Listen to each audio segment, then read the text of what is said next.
नमस्कार, खबर सूत्र में आपका स्वागत है। मैं हूँ आपके साथ अंकिता। चलिए बढ़ते हैं मुख्य खबर की ओर।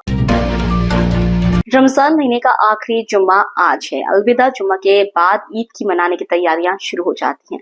अलविदा जुम्मा की नमाज को लेकर बीते कई दिनों से यूपी के अलग अलग हिस्सों से तरह तरह के नियम, कायदों और पाबंदियों की खबरें आ रही थी।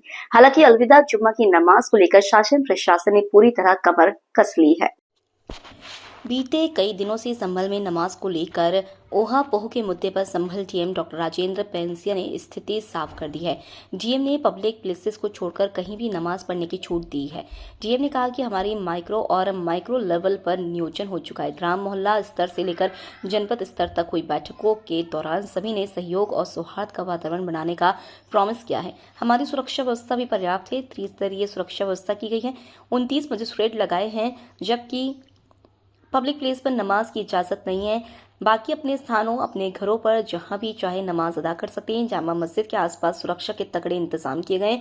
आरआरएफ, पीएसी और आरएएफ के अलावा कई थानों की पुलिस फोर्स तैनात की गई है। ड्रोन कैमरे से निगरानी रखी जा रही है।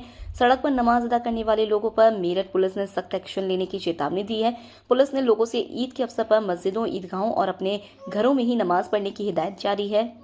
उल्लंघन की दशा में ऐसे लोगों पर आपराधिक मुकदमा दर्ज किया जाएगा। इस कड़ी में पासपोर्ट और ड्राइविंग लाइसेंस जब्त किए जाएंगे। वहीं इस हिदायत पर आजाद अधिकार सेना के अध्यक्ष और जबरिया रिटायर आईपीएस अमिताभ ठाकुर ने पुलिस के खिलाफ मोर्चा खोल दिया है। संभल से खबर सूत्र के लिए सरफराज अंसारी की रिपोर्ट।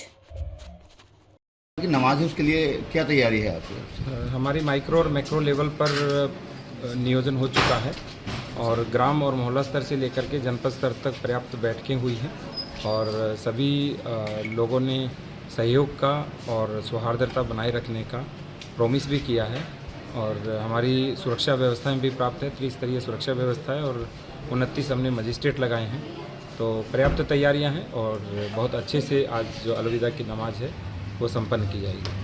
ईद पर जो नमाज पढ़ी जाएगी उसके लिए तैयारी है कि छत पर नमाज न पढ़ने के और सड़क पर नमाज न पढ़ने के निर्देश हैं, उसके लिए जनता के लिए क्या निर्देश? पब्लिक प्लेसेस के लिए है। पब्लिक प्लेसेस पे कोई नमाज नहीं पढ़ेगा और बाकी अपने अपने स्थानों पे, घरों में जहाँ भी पढ़ना चाहें वो पढ़ सकते हैं।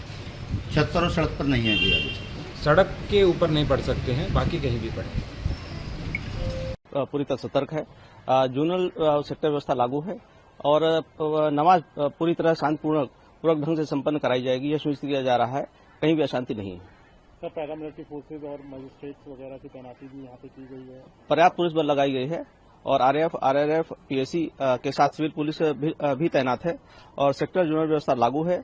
साथ ही ड्रोन और सीसीटीवी के माध्यम से सुरक्षा व्यवस्था भी रखी जा रही है। सभी संदिग्ध व्यक्तियों पर भी नजर रखी जाएगी। सर, सड़कों पर नमाज नहीं पढ़ने दी जाएगी, इस तरीके से किसकी व्यवस्था? यह पूर्व से ही निर्देशित किया गया था कि सड़कों पर नमाज अदा नहीं की जाएगी और सुनिश्चित किया जा रहा है। सभी लोगों ने इस पर अपनी सहमति भी व्यक्त की है। कहीं भी सड़क पर नमाज अदा नहीं की जाएगी। शांतिपूर्ण तरीके से नमाज संपन्न कराई जाएगी।